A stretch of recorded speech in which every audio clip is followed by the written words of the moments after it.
upgrades of flyovers and underpasses have improved the safety and efficiency. Last year, I had the privilege of inaugurating the new Pamban Bridge in Tamil Nadu. It is India's first vertical lift sea bridge, a symbol of engineering excellence. This bridge in itself has become a major tourist attraction in Tamil Nadu. நண்பர்களே, கடந்த 10 ஆண்டிலே இந்திய railway துறை சரித்திரபூர்வமான ஒரு மாற்றத்தை சந்தித்திருக்கின்றது.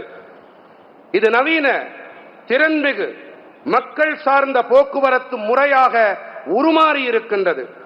இந்த மாற்றம் குறிப்பாக தமிழ்நாட்டில் நன்றாக புலப்படுகின்றது.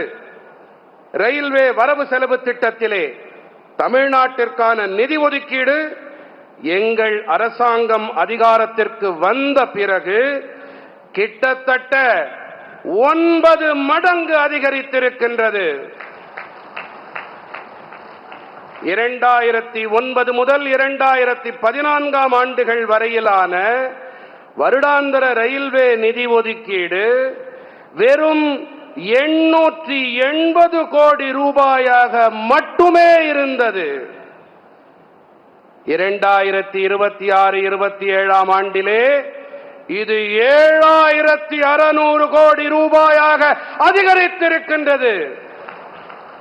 தமிழ்நாட்டிலே 1300 கிலோமீட்டருக்கும் அதிகமான புதிய ரயில் தடங்கள் போடப்பட்டிருக்கின்றன. 97% மின்மயமாக்கல் எட்டப்பட்டிருக்கின்றது. பாதுகாப்பு மற்றும் செயல்திறனை அதிகரிக்கும் வகையிலே நூற்றுக்கணக்கான மேம்பாலங்களும் சுரங்க பாதைகளும் அமைக்கப்பட்டிருக்கின்றன. கடந்த ஆண்டுதான் தமிழ்நாட்டிலே புதிய பாம்பன் பாலத்தை திறந்து வைக்கும் நற்பேறு எனக்கு கிடைத்தது. அருமை சொந்தங்களே, இந்தியாவின் முதல் செங்குத்து தூக்கு கடல் பாலம் என்ற வகையிலே பொறியியல் சிறப்புத்தன்மைக்கு இது ஒரு அடையாளமாகும். இந்த பாலம் மட்டுமே கூட தமிழ்நாட்டில் சுற்றுலா பயணிகளை பெரிய அளவில் ஈர்க்கும் விஷயமாக இருக்கின்றது. Friends, right now 9 Vande Bharat trains and 9 Amrit Bharat trains are benefiting the people of Tamil Nadu. The coaches of such high-speed trains are being manufactured at the Integral Coach Factory in Chennai. It is a matter of pride that our vision of Make in India is boosting self-reliance and creating jobs for our youth. Under the Amrit Bharat Station Scheme, 77 railway stations are being modernized. This station blend comfort, accessibility and local identity. Today, we are inaugurating 8 redeveloped stations across Tamil Nadu. The dedication of the Chennai Beach, Chennai Egmore 4th line will benefit thousands of daily commuters in Chennai. I am also pleased to inaugurate Akashvani's new FM relay transmitters in Kumbakonam, Yerkad and Vellore. These radio stations will be dedicated to your service from today. நண்பர்களே, இப்போது 9 வந்தே பாரத் ரயில்களும் 9 அம்ரித் பாரத் ரயில்களும் தமிழ்நாட்டின் மக்களுக்கு சேவையாற்றி வருகின்றன. இத்தகைய அதிவிரைவு ரயில்களுக்கான ரயில் பெட்டிகளை சென்னையில் இருக்கும் ரயில் பெட்டி இணைப்பு தொழிற்சாலை தயாரிக்கின்றது. மேக் இன் இந்தியா, இந்தியாவில் தயாரிப்போம் பற்றிய நம்முடைய தொலைநோக்கு தற்சார்பினை ஊக்கப்படுத்தி நமது இளைஞர்களுக்கு வேலை வாய்ப்பினை ஏற்படுத்துவது நமக்கெல்லாம் பெருமை சேர்க்கும் விஷயம்.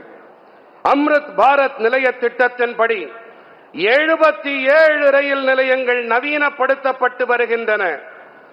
இந்த நிலையங்கள் சௌகரியம், அணுகல் தன்மை மற்றும் உள்ளூர் அடையாளத்தை இசைவாய் ஒன்றிணைக்கின்றன. இன்று தமிழ்நாடெங்கிலும் நாம் 8 புனரமைக்கப்பட்ட நிலையங்களை தொடக்கி வைத்திருக்கின்றோம். சென்னை கடற்கரை, சென்னை எழும்பூர் 4வது தடம் காரணமாக சென்னையின் தினசரி பயணிக்கும் ஆயிரக்கணக்கான பயணிகளுக்கு இது ஆதரவாக இருக்கும். கும்பகோணம், ஏற்காடு, வேலூர் ஆகிய இடங்களிலே ஆகாசவாணியின் புதிய பண்பலை அஞ்சல் நிலையங்களை தொடக்கி வைப்பதில் நான் பெருமகிழ்ச்சி அடைகின்றேன். இந்த வானொலி அஞ்சல் நிலையங்கள் இன்று முதல் உங்கள் சேவையில் அர்ப்பணிக்கப்பட்டிருக்கின்றன. Friends, infrastructure funding to Tamil Nadu has now tripled compared to the previous decade, and the budget of 2026 continues the trend with a strong focus on Tamil Nadu. In this budget, we have proposed Bengaluru, Chennai and Chennai, Hyderabad bullet train corridors.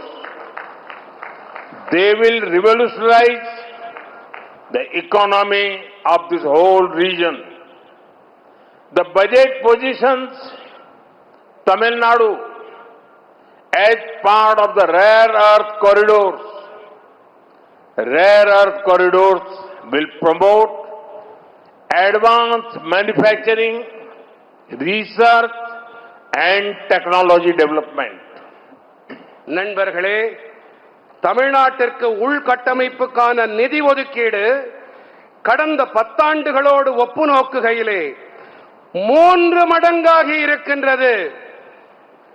2026ஆம் ஆண்டுக்கான வரவு செலவு திட்டமானது தமிழ்நாட்டின் மீது தனது பலமான கவனத்தை செலுத்துவதன் வாயிலாக இந்த போக்கினை தொடர்கிறது.